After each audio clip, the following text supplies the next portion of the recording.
урматтуу көрүүчүлөр, эгерде бизде ушундай имамдар боло турган болсо анда коелук, түңүлөйлүк анда. Урматтуу президент Садыр Жапаров ушундай культура деген bunun баары эки жүздүүлүк бул. Эч нерсе тарбиялабайсыңар. Мына силер кечке чейин жумушта иштеп атсаңар, эч нерсе тарбиялабайсыңар. Кантип тарбиялайсыңар? Төртүнчү аял кылып болсо дагы эгерде татыктуу сосо беребиз. Неге дегенде Сен агай 1 минут. Кыргызстанды Сен деп диний мамлекетке айлантканга аракет Жок, 1 кылып минут атасың. турсаңыз, Аял 100% күйөөүн угуш керек. Күйөөүнө моюн сунуш керек. Ансыз урматтуугандар тынччылык болбойт үйлөрдө. Ажырашуунун баары ошол. Сизде Өзбек ажы сизге окшогон мына агай айткандай уруктукка жарамдуулар. Биздин кыргыздын кыйын жигиттери 2ден 3дөн 4төн алып асыл тукумуңуздар таратууга укуңуздар бар экен. Бирөөгө экинчи аял болуп тийип алып, же күйөөсү экинчи аял алгандар эч бактылуу болгон жок ушу аялдар. Эч бактылуу болгон жок. көп үй бүлөнүн бекемделишинде дагы төшөк эң чоң мааниге. Кое туруңуз. Мени перебивать этпеңиз. Мен өспүрүм баланы өлүшүнө алып келип атам. Суицидте речевое поведение деген бар.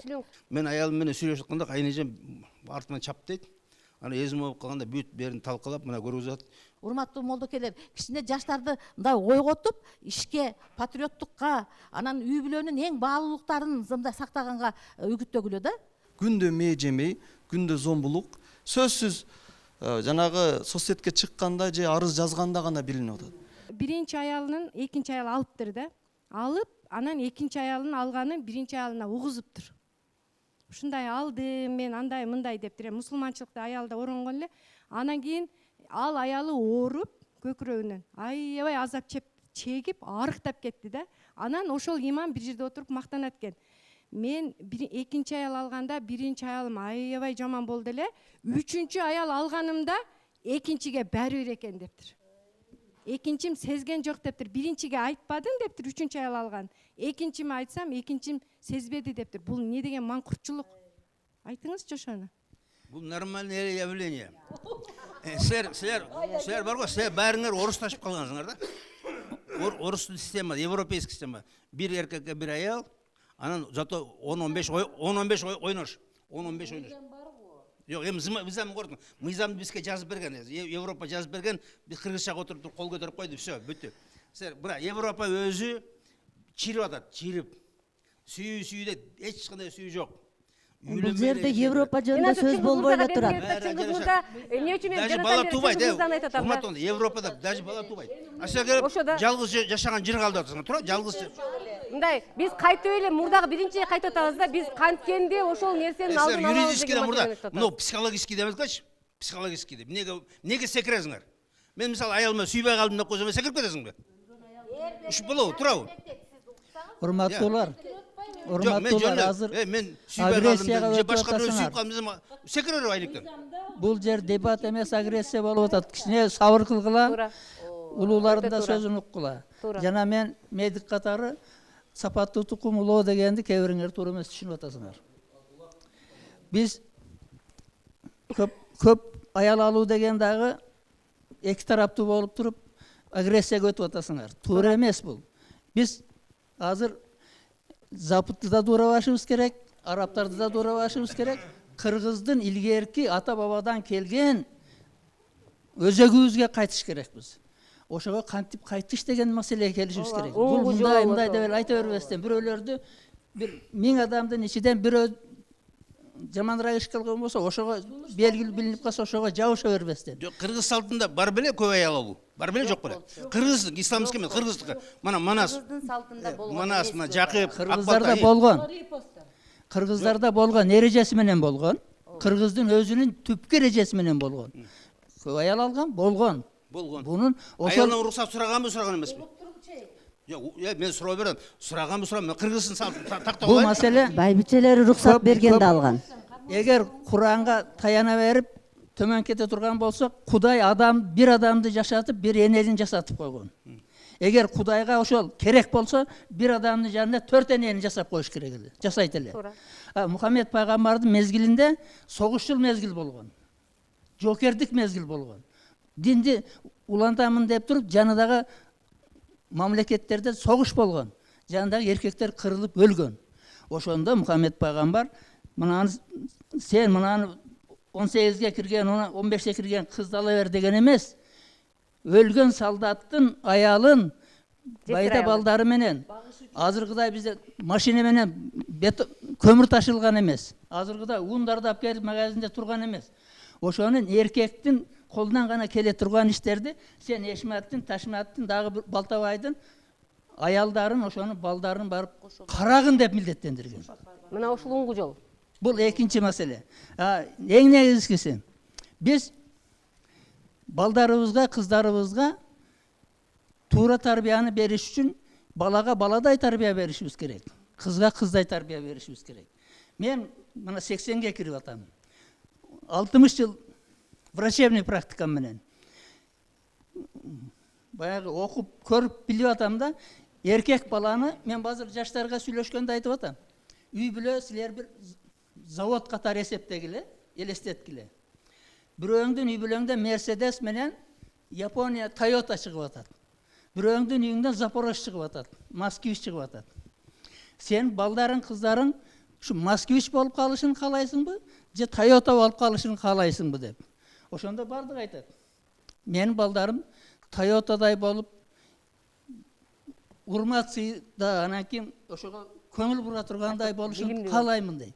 Мен айтам ошондо сен балаңа эркекке тиешелүү тарбия бер. Эң биринчиси өнөр үргөт.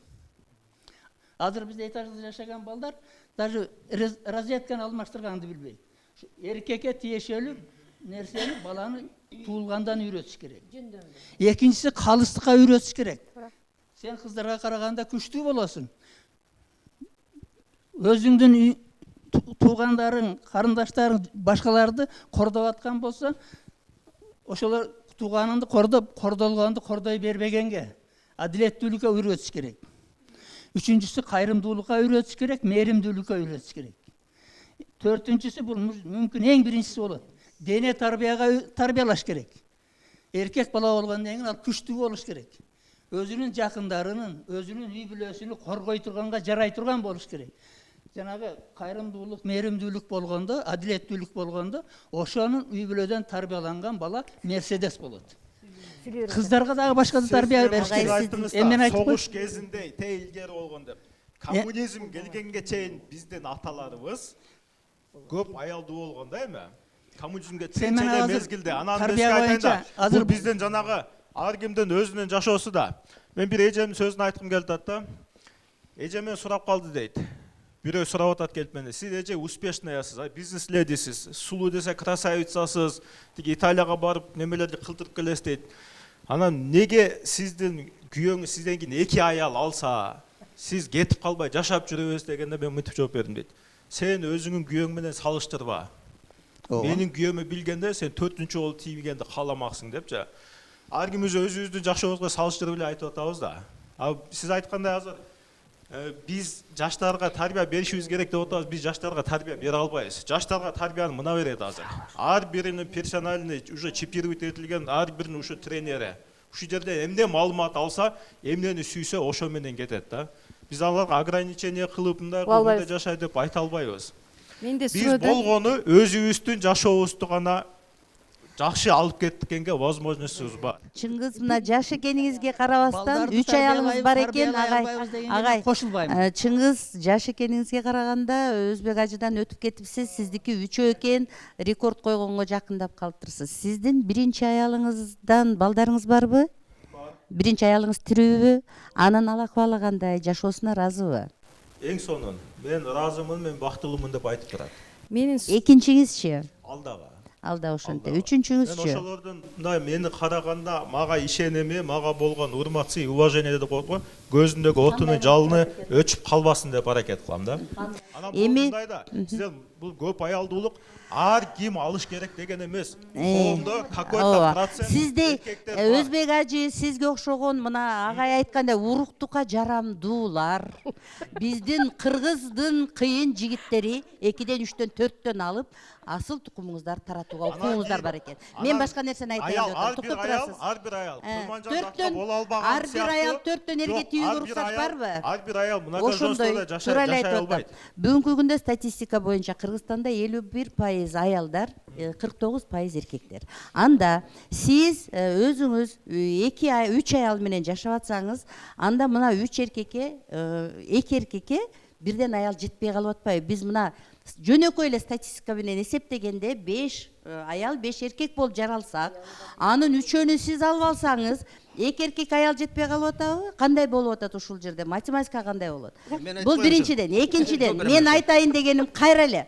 Көп аялдуулук, көп күйөөлүүлүк деген маселени жогорку кеңеште кырылышып, талашышып, бул маселе бүтпөс арман болуп турат бүгүнкү күндө. Тарых ордуна коет болуш керек. Бирок мен кайра сиздерди коомдун бүгүнкү күндөгү трагедиялуу маселесине кайрылып келим келет. Бүгүнкү күндө жаштар, бул сиздин балаңыз, менин небирем дегендер, ушулар чоңоюп келатат да, биз азыр отуруп алгонолор алжып калып, сиз айткандай 60 жаштан кийин буларга жашоонун кызыгы деле жок, сүйлөгөндөн башка эмне кылат эле деп кабыл албай, биздин сөзүбүздөн кичине болсо дагы бир жашоого багыт издей турган сөз болуш керек деп атам менчи. Курманжан даткаларды тийбейли, эч кимди тийбейли. Биздин тарыхыбыз ушул. Балдарыбызды, кыздарыбызды кандай кылып тарбиялап атабыз? Бирибиз төө деп атабыз, бирибиз бие деп атабыз.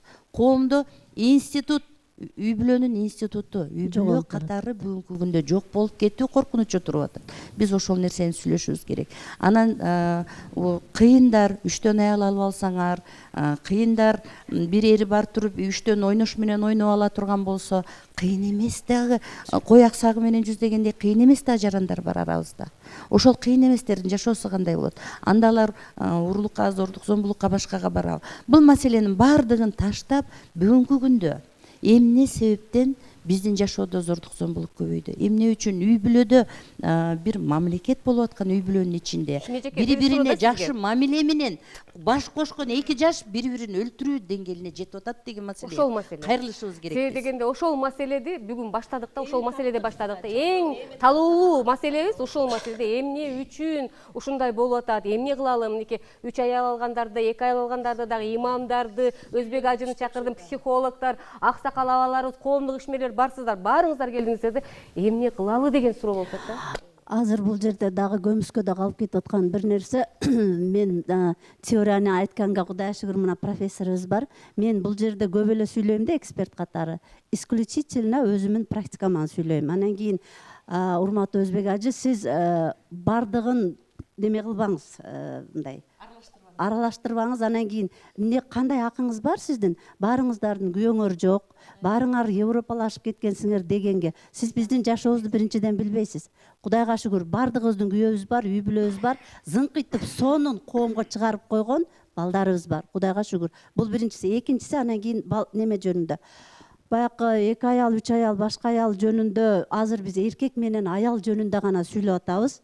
Бирок мен мына 20 жылдык практикамда, жигиттер, ошондой үй бүлөлөрдөн алып келген өспүрүмдөр ушунчалык көп. Понимаете? Түшүнөсүңөрбү ошол нерсени? Силер билбейсиңер. Себеби балдарыңар айтпайт ал нерсени. Именно эркек балдарды алып келгендер көп. Алыска барбайын, 4-5 ай эле болду, мына кышында алып келишти да. 17 жаштакы үйдөн качып кеткен, ушундай жакшынакай диндар, сонун, оштоку жакшы бир алым эмеспи билбейм, бирок сиздердин чөйрөдө жүргөн мындай жакшынакай аты бар эле үй бүлөнүн баласын алып келишти да. Үйдөн качып кеткен бала, 17 жаштакы бала. Жакшы образование бар, жогорунда. Материалдык жактан баланын кемчилдиги жок. Анан кийин апасы дагы оронгон, бар жогу сонун-сонунда. Мээрим жетишпейт. Сырттан караганда. Анан кийин мага алып келгендеки сөз, апасы ыйлап звонок кылган, бала бизди укпай калды. Атасын дагы укпай калды. Анан кийин айлабыз жок калгандан ошо неме психолог деп алып келдик деп. Бала менен сүйлөшкөндө айтып атат. Биз каалайбызбы, каалабайбызбы, азыркы учурдун балдарынын психологиясы башка. Бул өзүнүн доорунун балдары, да? Биз о Курманжан, Манас пайгамбарларды ордуна коюп коюшубуз керек. Алар өздөрүнүн доорунун инсандары. Анан азыркы 17 жаштакы бала аябай сонун диндар семьяда өскөн, бешмал намазды окуган, медреседе окуган бала, үйдөн качкан бала айтып атат. Эжеке, мен атам менен апамын эки жүздүүлүгүнөн тажадым деп. Мынакей. Апам өзүн бактылуу көрсөткөнгө аракет кылат. Бирок апамдын ыйлаганын мен көрүп чыдабай калдым. Атам коомдо өзүнүн кыйын эркектигин дайым далилдеп келет. Атамды бардыгы сыйлашат. Бирок ал кишинин дагы эки жүздүүлүгүнөн мен чыдабай калдым. Экинчи аялдын балдары менен катташкыла деп бизди заставлять этет. Мен каалабайм катташканды. Депчи, сиздер ал жактарын билбейсиздер да. Себеби балдар сиздерге айтпай. Молдоке, көрдүңүзбү азыр мына жаш жигит дагы кыйын болуп мактанып атат. Азыр айтып атасың. Менде 3 аялым бар дейт. Мына азыр психолог ушундай далилдеп атат да. Мен баланын сөзүн айтып атам. Жанагы бул киши айтып кеткендей сапатка көңүл буруп атат да. Эми ар бириңер 5-6 ала бергиле. Балдардын тагдырын ойлодуңарбы? Ушул бул жерде келечек муундар мынагы коом өсүп келе жатканды сапатсыз коом азыр ушу деградацияга келгендер мына силерге окшогондордун балдары байкуштар кыйналып жүдөп батып ушул азыркы көрүнүштөр болуп атат да. Аны мойнуңарга алгыла. Анан жаш эле туруп алып туруп тим эле кайра айтып атасың бактылуу болом деп. Ничего подобного, эч кандай бактылуу болгон жок. Жүрөгүдө бүт бар жоктун баары жүрөгүдө сактайт. Анан эмне кылат эле? Анан мына балдарды эмне болуп атат? Ошо балдар психологко барат, доктурга барат. Анан кийин ошол жанагы жаран бар, мынандай жаран момундай болуп чыгып алып туруп, мына ушинтип талкуулар жаралып атат да, урматтуулар. Чыңгыз. Эки аял болсо эле баары кор болуп калат, балдар кор болуп калат, аял кор болуп калат. Азыр мына бир эле аялдуу менен балдарыңардын баары кор. Балдарыңар аз эле өлүп атат. Мына жылына 100 Сүйлөгөн сөзүңүздү оңдоңуз. Угсаңар? Мына бизде статистика. Жылына 100 бала өлүп атат. Өзүн өзү өлтүрүп, 100 бала. Ошонун баары эле бир аялдуу эле кишилер. Бир аял менен эле жашаган. Ошо бир эле аялдар күйөөлөрүн кордоп атат. Урушуп атат, чай куйбайм деп атат. Кайнене кызмат кылбайм, мен жашабайм, башка. Бир аялдуу, силер эки аялдуу эле кылган деп атса проблеманын баары. Бир аялдуу болуп ажырашып атсаңар баары. Коомдун баары ошондой азыр. Зина на каждом шагу. Тоотура зинаканалар. Эмне унчукпайсыңар? Ошону жаппайсыңарбы? Ажеке мен унчугайын сиздин сөзүңүзгө. Кайда биздин салтта ошо бар. Мен унчугайын. Биздин салтта зинаканалар бар эле, ушундай. Ажеке уруксат бериң, мен сиздин сөзүңүзгө мен унчугайын.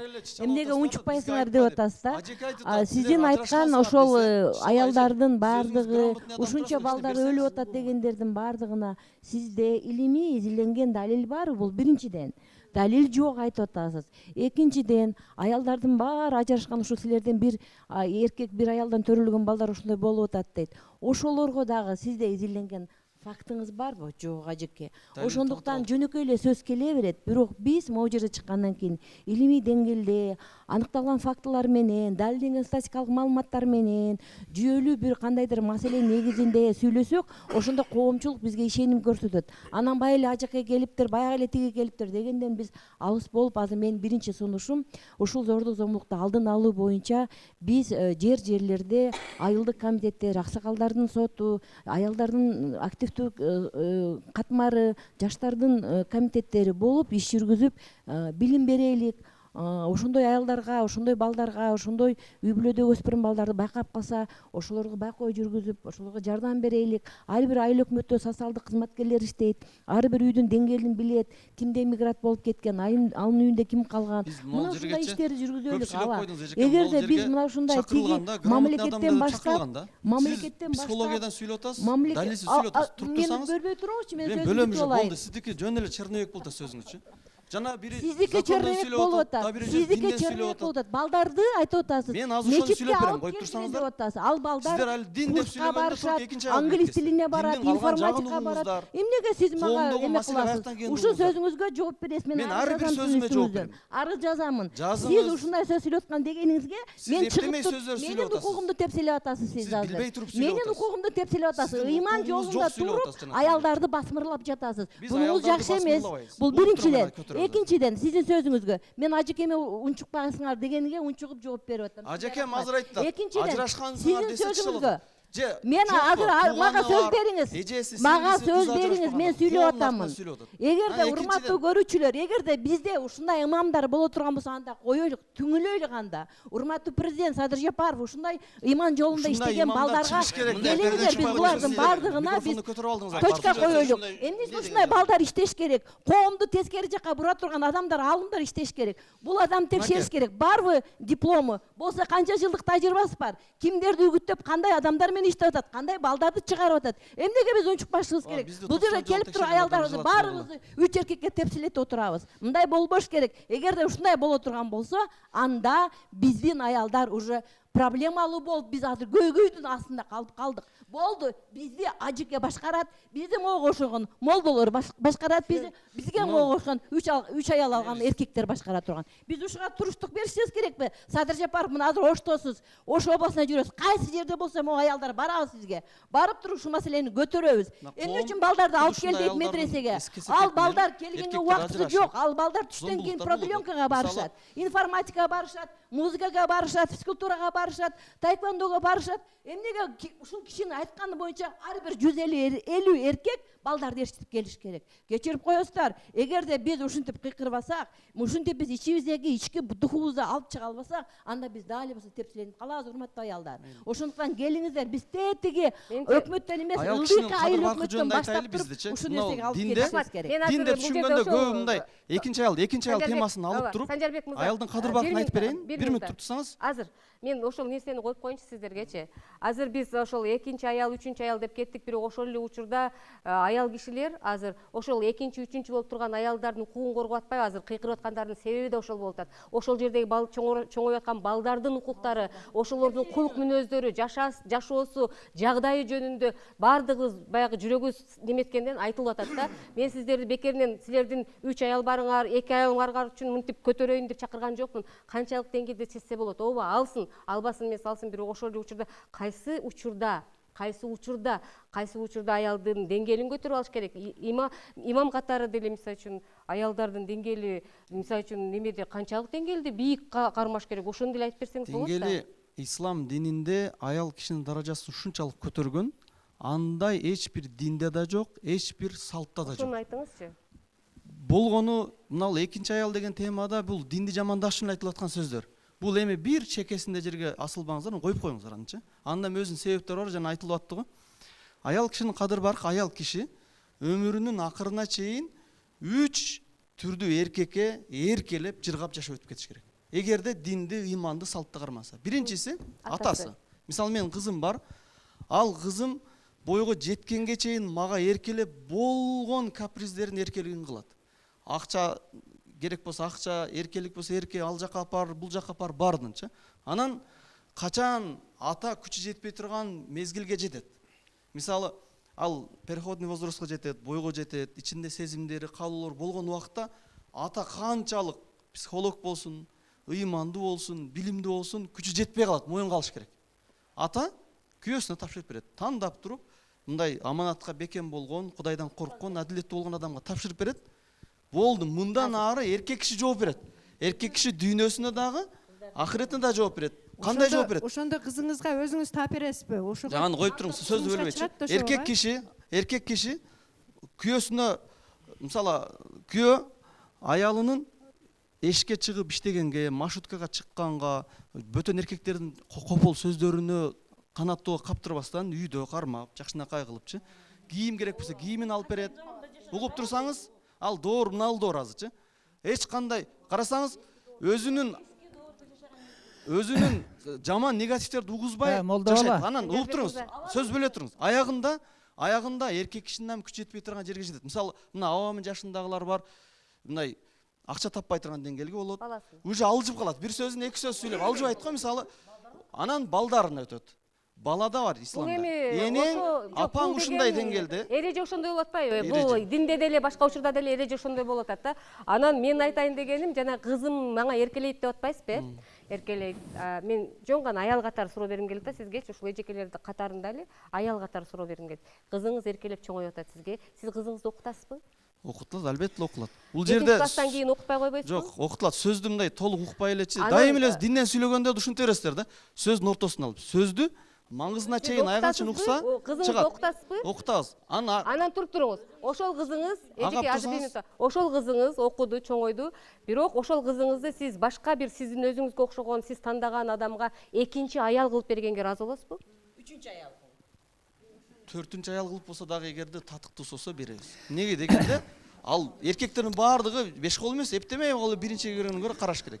Мына бул жерде карасаңыздар, аял киши Молда колунан бала, сен- бөлүнүп атпайбы? Баласы Сенин азыр мындай айта колун турганыңды турулуп атат, балдар түшүндүк. түшүнбөй атат. Агай, Сен бир айта мүнөт. турганыңды Агай, бир түшүндүк. мүнөт. Сен Агай, бир мүнөт. Кыргызстанды Сен деп диний туруп. мамлекетке айлантканга Жок, аракет бир кылып мүнөт атасың. турсаңыз, Азыр биз ата- светтик мамлекетпиз. Ошодон биз азыр эмне кызылдап атабыз? Биз келечектеги балдар, небере чеберелерибиз татыктуу жашоого келсин деп ызылдап атабыз. Бул жерде мына Нурлан Мотуев деген бар, Бишкекте. бир эки адамды премьер Чыгат. кылып эле нара кылбастан коомго түшүн. Ошого мен аял алам деп жанагындай конкурс жарыялап атат. Ошого мен ушуга тием деп кыздар барып атат. Ошого бара турган кыздарыбыз ошондойлорду ээрчип, ошолордун бир статусуна, ушунун байлыгы бар экен, ушунун машинеси бар экен, үйү бар Аны экен. моюнга алышыбыз Ошол керек. жерде жашайын деп, ошо материалдык байлыкка кызыгып, ошондой адамдарга эрге тийбей турган неберелерибизди тарбиялайлы. Ааба, Маселе ошолдо турат. эми кайра ошол мисалы үчүн мен үчүн көйгөй маселеге кайрылып келип атабыз. 50 жылда эл өзгөрөт, 100 жылда жер өзгөрөт деген сөз бар. Анан эми 100 жыл мурдагы диний жашоо же светтик жашоо бүгүнкү жашоодон айырмачылыгы бар. Бүгүнкү жашоодо тилекке каршы бир чоң көйгөй болуп атат. Материалдык баалуулукту, акча, машина, үй, кийимди биз башка баалуулуктардан жогору коюп, балдарды ошентип тарбиялап атабыз. Илгери бири-бирибизден сураганда мен ата-энемен бири-бири менен жолукканда балдар канча бала тарбияладың деп сурачу эле. Бүгүнкү күндө канча бала багып атасың деп атабыз. Канча бала тарбияладың эмес, багып. Багып деген сөз тамагын тойгузуп, үстүнө кийим кийгизип, колуна бир буюм карматып деп атабыз. Биз улуулар биздин кетирген каталарды моюнга алып, бүгүнкү күндө кайра деле коомдогу өзгөрүүлөргө таасир этишибиз керек. Бүгүнкү күндө кайра эле баалуулуктардын чыныгы баалуулук эмнеде? Чыныгы баалуулук биринчиден ден соолукта, үй бүлөнүн бекемдигинде, мамлекеттин бекемдигинде, элдин тынчтыгында, элдин ынтымагында, аялы менен күйөөсүнүн ынтымагында, бир туугандын бири-бирине берген мээриминде, аял болобу, эркек болобу, бири-бирибизге кылган урматыбызда, сыйыбызда. Мына мисалы үчүн сиз туруп туруңуз деп аксакал кишини жаш жигиттин басып койгону, сиз дегендей нерселерди биз бүгүнкү күндө кайра ордуна калыбына келтирип кетпесек, тарых бизди кечирбейт. Азыр мен Санжарбек мырзага кайтып бир суроону бере алайынчы. Мынакей динде күйөөсү аялына кол көтөргөн учурда биз азыр айтып атпайбызбы, ошону кантип чечебиз, дин маселесинде, светтик маселеде көтөргөн учурда шарият кандай чечимди сунуштайт? Шарият кол көтөрүш бул жакта турсун, кол көтөрүш бул жакта турсун. Биз эми ахиреттик жагын эсепке алып айтканда да, бул эми ыймансыз, ахиреттен үмүт кылбагандарга айтылбайт. Пайгамбарыбыз атайын айт намазын окуп бүтүп, минбардан түшүп, эркектерди аралап өтүп туруп аялдар жакка келген, атайын обращение кылган да, кайрылган. Аялдар, силер көп ибадат кылгыла, кайрымдуулук кылгыла. Мен тозокту көрдүм деген, пайгамбар тозокту көргөн. Анан ал жерде көпчүлүк аялдар депчи, ошо өзүңөр куткарып калгыла. Анан себептерин айткан, анткени силер көп нааразы болосуңар. Күйөөңөргө нааразы болосуңар. Ошонун себебинен кетип атат деп причинасын айткан да. Нааразы болуп, катуу айтуу дагы ахиретине зыян. Өз аял бейишке кириш үчүн күйөөсүн ыраазы кылып туруп эле жүрсө болду. Конкреттүү жооп берсеңиз, аялы күйөөсү аялын урган учурда шарият кандай чечим чыгарат? Эмне деп чечим чыгарат? Ошо конкреттүү. Негизинен аял киши күйөөсүн урса эчтеке болбойт. Бир жери сынып кала эле. Болгону ахиретине зыян берет. Коомдо эркек эчтеке болбойт. Мисалы, ахиретине мындай болот. Жок, аял киши күйөөсү аялын урса деп атам. Ошону айтып атам. Күйөөсү аял кишини күйөөсү урса, уруштун эмне болот? Ошол шариятта эмне деген, эмнен чечим, кандай чечимди сунуштаган? Мен дин кызматкери эмесмин, имам эмесмин, теология факультетин бүткөн эмесмин. Ошон үчүн конкреттүү түрдө мен сизге суроо берип атам. Күйөөсү аялына кол көтөргөн учурда шарият кандай чечим жасаш керек? Ооба. мынакей шарият мындай чечим кылат. Кол көтөргөнгө чейин эле аял Чейин эле күйөөсүнө сосын кийинчи катуу айтасың. сүйлөп алыштан корксоң деген аят бар. Анда мындай акча төлөп болсо дагы ажырашып алып туруп калашынча катуу сүйлө. Ахиретиңе зыян кылып алба деп аяк тышын аягат. Уруш бул жакта турсун. Анткени мындай көп эле күйөөлөр мындай эмес да. Ушундай нервтенип атат, жакпады, баркы жок, айыптары көп. Ушундай жеп алгысы келип турат да. Эми жесең ахиреттин үйгөнүн көрө, ондон көрө сен акчаңы төлөп болсо эми ажырашып туруп андан кийин акмак, келесе же болсоң таяк менен урасың, муш менен урусуң, ура бересиң депчи. Бирок ага чейин урган болсоң анда арам, ахиреттин Сиздин биринчи программада биринчи айткан сөзүңүз мага аябай жакты эле. Эркек киши эркек болуш керек. Себеби дегенде аял киши 5ти сүйлөгөндө эркек киши бирөөнү сүйлөсөмбү же сүйлөбөсөмбү, ошого жооп берсемби же бербесем деп. Бирок сиздин айткан сөзүңүз өзүңүзгө төп келбей калды. Санжар мырза, мен сизден да окугум келет ушул нерсени. Неме, Чыңгыз мырза. Негизи эми сиздердин сүйлөгөн сөзүңүздөрдө мага эмнегедир мындай светский современный деп атасыздар, бирок коммунизм. Светтик деген бул жерде современный дегенди айтпайт да. Бул светтик деген динди эркин колдонуу. Сен орус болосуңбу, сен Кытай болосуңбу, сен башка христиан болосуңбу, каалаган динди кабыл алсаң, ал жашаганга укугуң бар деген эле светтик. Оюм айтып Ал алайын. бир динге каттуу мындай басым жасаган өлкө эмеспиз да биз. Дин жөнүндө айтпай атам. Просто негедир ошол сөздөрдүн современный деген сөздөрдүн ичинде деле коммунизм жыттанып аткан деп атат да магача. Мындай молдаке деп мындай динге отвращение менен карап, диндин представителине ушундай сезилип атат да. Анан баягы мен менсинип, мен профессормун, мен тигиндеймин деп неме кылбай, негизи статистика менен эле сүйлөсөк жакшы да. Аял кишинин де патриотизм деген сезим түбүндө болбойт. Аял киши үй бүлөсүн ойлойт, анан өзүн ойлойт. Эркек кишиде Биздин Айсулуу кызыбызды анда сиз патриот деп эсептебейсизби? Курманжандатка патриот эмеспи? Эркек болуп туруп, Кыз Сайкал патриот эмеспи? Ички дүйнөсү жөнүндө айтып атасыз. Сиз аял болуп көргөн эмессиз го? Эркек кишиники патриотизмы киши үчүн намного выше болот. Бул жигиттин Эркек аты, кишинин патриотизмы Патриотизм жөнүндө айтканда мына карагыла. Любой эме революцияда ким өлүп атат? Биз өлүп атабыз, биз. Согуш болсо ким өлөт? Биз өлөбүз, биз чыгабыз. Биз жаныбызды беребиз. Туурабы? Силер мобилизация болбойсуңар да, биз болобуз. Жок, ошон үчүн өзүңүздөр жөнүңүздө сүйлөйбериңиздер, аял киши жөнүндө. Силер келип берди отурсуңар, силер качып кетесиңер. Согуш болсо качып кетесиңер баары. Вот мына биз жаныбызды берип, мына чоптума төлөп берди. Келиңиз мындай кылалы. Мындайда. Убакыт азайып баратат. Келиңиз мындай кылалы. Мен Жүлдөгажы Мына жердеги бүт зданиялерди ким курду? Жолдорду ким салды? Машиналарды ким кылды? Силердин комфортуңарды ким түздү? Баары эркектер. Санжар мырза, сизге бир суроом бар эле. Санжар мырзага бир суроом бар эле да. Бая айтып атасыз да. Азыр де бала бакчаларда, мектептерде бүт аял кишилер мугалим болуп балдарды окутуп атасыңар деп атасыз да. Ошону сурайын деп атам. Эмне аял кишилер окуткан үчүн балдардын тарбиясы, эркек балдардын тарбиясы начар болуп атабы? Бул бир суроом. Экинчи, мечитке канча адам барбайт балдар деп атат. Балдар сабак учурунда мечитке барганга мүмкүнбү? Мүмкүн эмес. Ошону айтып бересизчи? Мечитке иш учурунда, сабак учурунда чоңдоо деле барбайт. Көбүнчө коптан шам карат. Мен ошол сабакка барганда сиз сабак бошогондон кийин гаржеттин ордуна барсын. Сабак учурун ошо мечитке барганда сиз балдарга ушундай тарбия бересиз эме? Жок.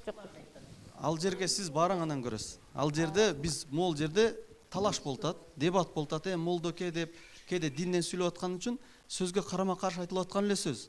Бизге мындай үйрөнүү үчүн келген адамдарга биз бул темаларды коюп, эмне керек сага? Мага намаз окушты үйрөтсө, намаз үйрөтүлөт. Мен тез ачууланып десе, тез ачууланбаш үчүн мындайча айтканда сабырлыкты үйрөндү, ошол нерсе үйрөнөт. Ал балдар барганда, балдар дагы ал жерде эркек кишилерди аралап жүргөнү көрөт. Мен айтып аткам, коомдун проблемасы каалайбызбы, каалабайбызбы? Аял кишилер көп. Жана айттыңыз го 51% эле аялды. Андай эмес. Мектепте окудук, эркек кишилер аз. Мындай остановкага чыксаңыздар эми аял кишилер көп турат. Көчөдө деле аялдар көп. Себеби аялдар көп. Эми көп болгондон кийин эркектерди көбүрөөк тарбия жакка тартыш керек деген максатта айттык. Ал жерде эркектер аз тарбия берип атат, анан аялдардыкы начар деген ойдо эмес. Мен Ол жинтиктеп үчүн коеюн, эркек уруксат этсеңиз. мугалимдерди, тарбиялоочулар тартыш керек. Бул жакта Бүгүнкү биздин ушундай тобубуздагы көрүнүштөрдү, угууларды, пикирлерди баарын коомчулук өзүңүздөр угуп таразалап турасыздар. Мынакей бутун алмаштырып алып баарыбыз сыйлап бири-бирибизге отурабыз, бутубузду алмаштырып отурган иним дагы ар бирибизге тийишип кетип атат. Бирок ар бир инсан өзүбүздөн баштайлы көз көрүүнү. Анткени зордук зомбулукту алдын алууда үй бүлөнүн тарбиясы, ата эненин билими, ата эненин түз светтик көз караштарынын баары балага чагылат. Себеби ата эненин жүрүм туруму бул балага айнектей болуп чалышын унутпайлык. Урматтуулар, бирок ушул жерде айтылган пикирлердин баардыгына биз отурган аялдардын баардыгы өзүбүздүн пикирибизди билдиребиз. Жазуу түрүндө бара турган жерге, көрүнө турган жерге биз өзүбүздүн сунуштар менен кайрылабыз. Рахмат. Жана эжебиз айтты го, жакшы нерсени айтты. Менин ата энем үлгү эмес, анткени коомго өтө жакшы көрсөтөт дагы. Эки жүздүү, бирок үйдө начар. Эки аялы бар немен эже. Кыскасы бул окуя бар да, бир аялы болуп же жок ажырашып кеткен болобу, коомдо ошондой болуп атат. Баягы интернетке чыгарганда бактылуу жагын көрсөтүп, бирок үйдө нервтенип дегендейчи. Бул көйгөй чынында бар. Мисалы, көп эжелер мындай чычалабастан угуңуздар, үйдө өзүңүн балаң үйдө отуруп алып, кечке мектептен келдиңби, бүгүн эмне настроенияң жок, эмне могул жериң деп сүйлөшүлбөй калды да. Азыр частный мектептер көп күчөп атат, моюн калышыбыз керек. Частный мектептердин көп урагы мен ишке кетип атып балдарды берип коем, садикте пайдалуу. 1-класстын баласы саат 8:30-дан 5-ке чейин окуп атат. Ага керек эмес эле да. Иштен келгенде алайын депчи. Ошол эсептен үйдө ата эне менен баланын ортосунда контакт жок болуп атат. Туура эле да. Контакттын жоктугунан анан азыр бир коом пайда болуп атат. Биздин тилди түшүнбөй атат. Түшүнүш үчүн законун тилин энеси билет да. Угуш керек. Бир күн калтак жеп келди, бир күн жыргап келди, бир күн бир ийгиликке келди, бир күн эки алып келди. Муну күн сайын рентгенден өткөрүп турса, ошого жараша деңгээлине сүйлөшө алат да. Баары эле талаалап чыгып кетсе, үйдө эми акча керек, туура. Бирок үйдө эркек кишинин тапкан акчасы жетет да. Бирок баары эле сизде эмес да, Санжарбек. Баары сизде таппайт да. Молдокелер десек, ачуңуздар келип атат, бирок молдокелер сиздерде турабы? Анда мен агайлар деп сүйлөйүн. Азыркы сиздин сөзүңүзгө дагы жооп. Мен айтып атам, мен орустардын ака кечкеле Европаны дейт, мен вообще Европаны иштетпейм. Орустарды да иштетпейм. Мен өзүмдүн гана практикамды иштетем. Бул жерде азыр энелер жөнүндө айтып атпайсызбы? Анан мен көбүнчө эле эркек балдарды алып келгенде, кыздарды деле көбүнчө эле өспүрүмдөрдү сураганда айтат да, атам үйдө туруп, атам тирүү туруп, мен өзүмдү жетимдей сезем. Себеби анан атадан сурайм да, 14 жашар уулуңузду качан бооруңузга кысып, маңдайынан өптүңүз дейм да. Десем, ата айтат, эже 14-15 жаштагы эркек баланы өбүштүн эмне кереги бар деп. Эгер атасы 100-гө чыгып, баласы 80-ге чыкса дагы, ошо 80-деги бала 100-дөкү атадан мээрим сурайт. 100-гө чыккан ата 80-деги балага өлгүчөң мээрим карыз.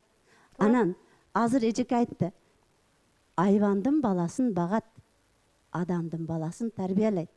Тарбия деген только эле талап эмес, тарбиянын түбүндө мээрим жатат. Ошон үчүн урматтуу аталар, балдарыңыздар 15-ке чыгабы, 35-ке чыгабы?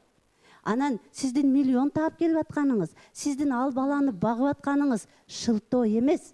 Ошол баланы багайын деп аял тууду, эркек туудурду. Мен бул жерде дайым балдардын тарабын алам, дайым айтып келем. Ошон үчүн багып атканыбызды милдет кылбастык керек. Себеби биз багабыз деп төрөдүк алардычы. Өзүбүз кааладык. Анан ошон үчүн анан кийин дагы бир жакшы сөз бар. Балаңды тарбиялабай эле кой дейт. Анда өзүңдү тарбияла. Келгиле ар бир аял эли менен үйдөгү ата менен эне бактылуу болсо, бактылуу коом жаралат. Мындайда чындыгында урматтуулар, баарыбызды эне төрөгөн да. Бейиш эненин таманында деп бекеринен айтпайт да. Айтылган эмес. Бул айтылып деле келатат да. Мына отурасыңар. Эне төрөгөнбү? Ошон үчүн өзүңөрдүн сүйгөн жубайыңарды эне катары да сыйлап койгула. Эми ооба азыр талкууда көрүнүп атат да, ар кимибиз өзүбүздүн ордубуз менен милдетибизди гана билгенде жанагы биз койгон маселе чечилгидей да. Милдетиңерди билгиле. Бул Алла Таала мыногу Кудайдын керемети аялды кандай жараткан, эркекти кандай жараткан. Демек эркектер аталык милдетти, энелер энелик милдетти аткарганыбызда орду менен да, жоопкерчилик менен. Ошондо гана коом оңолот. Анан мынтип эле айтышып эле анан молдоке десек деле таарынып койсоңор, молдону молдо дейт да, анан эмне дейт эле. Туурабы? Баарыңарга ийгилик, үй бүлөңөргө бакыт каалайм. Рахмат. Мындайда биз биринчи кезекте мусулман, кыргыз ошол нерсе менен жашаш керек, туура? Кыргыздын салттары, туура, када салт. шариятыбыз. Мисалы, могу тегеректегилер деле ошондой эле, өзбектеги эле, өзүнүн улут эле, тил эле өзбек болбосо, салты биздикиндей эле. Булар өзүнүн салты менен жашап атат. Булар шариятты да кармабайт, өзүнүн салтын да кармабайт, өзүнүн кийими, өзүнүн музыкалары, өзүнүн культура, маданияты, туура? Биздики ошол жоголуп кетип барат да, баары жоголуп, орусча болуп барат. Мисалы, мына аялдар бүт жолугу жок бири да. Көрүнүп турат, что биз кетип баратабыз. Мына эркектер эле кийим, баш кийим жамап турабыз. Вот основной масса бүт жерде. Аз даже аялдар Куран окуган жерде жолук салбай атат. Вот бул деген каяка кетип баратасыңар?